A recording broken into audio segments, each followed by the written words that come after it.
بسم الله الرحمن الرحيم. الحمد لله رب العالمين، والصلاة والسلام على سيدنا محمد وعلى آله وصحبه أجمعين. أما بعد، السلام الله عليكم ورحمته وبركاته.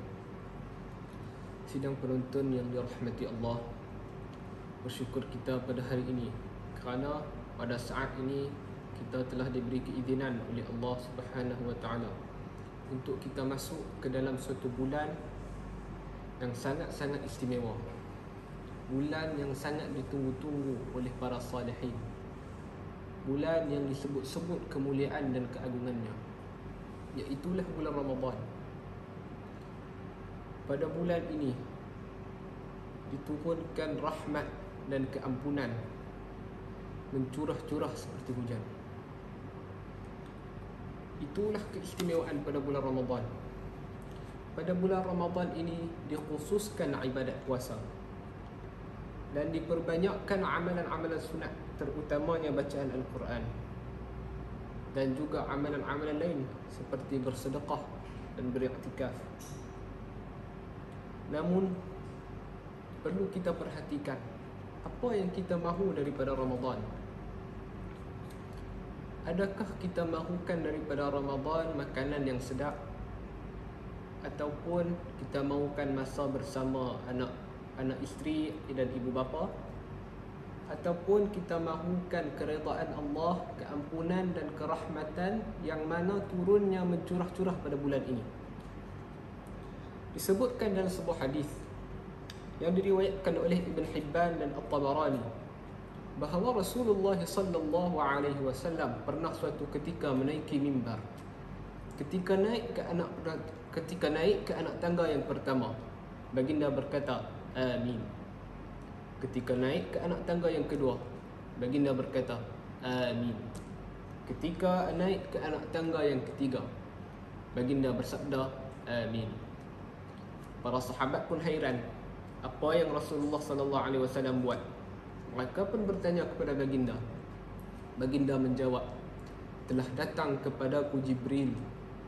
Dia berkata 3 perkara, salah satunya ialah man adraka Ramadan falam yughfar lahu fa'ab'adahu Allah." Faqultu, "Amin." Wahai Muhammad, barang siapa yang menemui Ramadan namun dia tidak diampunkan oleh Allah, nescaya celakalah ia, jauh daripada rahmat Allah. Nabi SAW berkata, "Amin." Bagaimana sampai begini tuan-tuan? Orang yang tidak diampunkan di bulan Ramadan akan mendapat kecelakaan, ma'azallah. Kerana apa? Kerana terlalu luas keampunan Allah di bulan ini.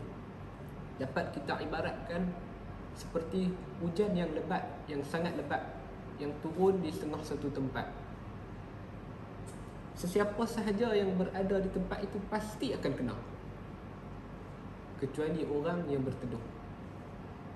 Kita tak mahu kita berteduh daripada keampunan dan rahmat Allah, sedangkan rahmat dan keampunan Allah turun mencurah-curah pada bulan ini. Dan disebutkan bahawa pada setiap malam Allah Ta'ala akan membebaskan hambanya daripada neraka.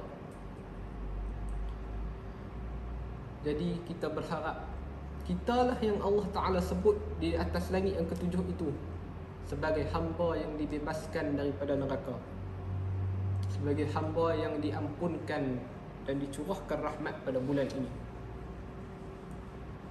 Jadi bagaimana kita hendak mendapat rahmat itu? Kita perlu keluar, kita perlu mencari. Adakah susah nak cari? Tak. Ibarat hujan yang turun, hanya perlu keluar daripada tempat kita berteduh, pasti akan kena hujan itu. Kita lihat sebuah hadis yang diriwayatkan oleh Abdullah bin Abbas radhiyallahu anhuma. Beliau berkata, "Kana an-nabiy sallallahu alaihi wasallam ajwad an-nas wa ajwad ma yakunu fi Ramadan hina yalqahu Jibril, wa kana Jibril yalqahu fi kulli laylatin min Ramadan fayudarisuhu al-Quran. Fala Rasulullah sallallahu alaihi wasallam ajwad bil khair min ar-rih al-mursalah." Rawahu al-Bukhari wa Muslim. Maksudnya adalah Nabi sallallahu alaihi wasallam itu manusia yang paling pemurah. Dan Nabi SAW akan menjadi paling pemurah pada bulan Ramadan ketika baginda ditemui oleh Jibril alaihissalam. Dan Jibril menemui baginda pada setiap malam Ramadan, lalu akan bertadarus Al-Quran dengan baginda sallallahu alaihi wasallam. Maka Rasulullah sallallahu alaihi wasallam sangat pemurah dengan kebaikan, lebih daripada angin yang bertiup.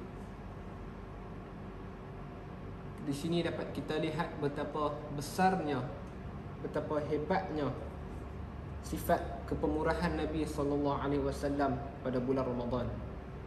Kata Al-Imam Ibn Allan dalam kitab Dalilul Falihin, Ramadan mausimul khairat. Ramadan ini musim kebaikan, kerana nikmat Allah pada bulan ini ke atas hamba-Nya melebihi pada segala melebihi pada bulan-bulan lain. Sebab itu kita perlu renungkan tuan-tuan, pada bulan Ramadan ini apa yang kita hendak buat? Adakah kita masih nak teruskan tidur, ataupun kita nak tonton drama? Di bulan Ramadan ada drama-drama yang special, ada drama-drama, ataupun kita nak dengar lagu, ataupun kita nak makan benda-benda yang sedap. Rugi tuan-tuan, rugi sangat. Rahmat Allah terlalu mudah nak cari bulan Ramadan ni, tapi kita duk cari benda-benda lain yang mana tak bagi manfaat kepada kita di dunia. Yakni manfaat kebaikan yang dapat memberi hidayah ataupun memberi kebaikan di sisi Allah, sama ada di dunia dan di akhirat. Jadi macam mana ni tuan-tuan? Kita perlu renung diri sendiri. Itu persoalan yang saya akan biar tuan-tuan sendiri jawab. Apa yang kita nak cari di bulan Ramadan? Dan saya ingin menutup tazkirah ini dengan sebuah hadis riwayatkan daripada Abu Hurairah radhiyallahu anhu, bahawa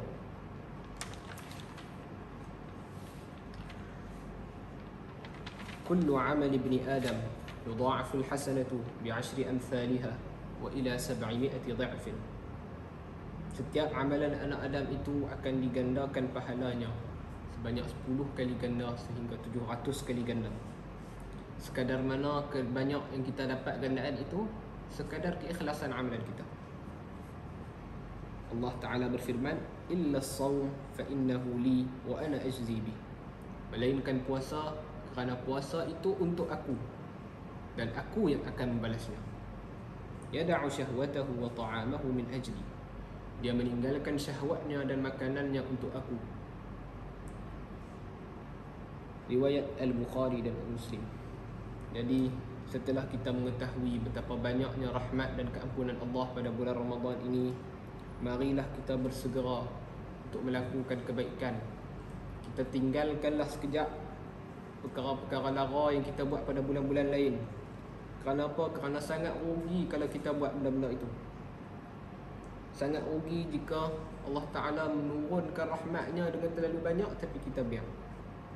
Kita berharap kita jangan termasuk di dalam doa Jibril yang mana kita ini mendapat kecelakaan kerana kita tidak mendapat keampunan pada bulan Ramadan. Sekian, wabillahi taufiq wal hidayah. Assalamualaikum warahmatullahi wabarakatuh.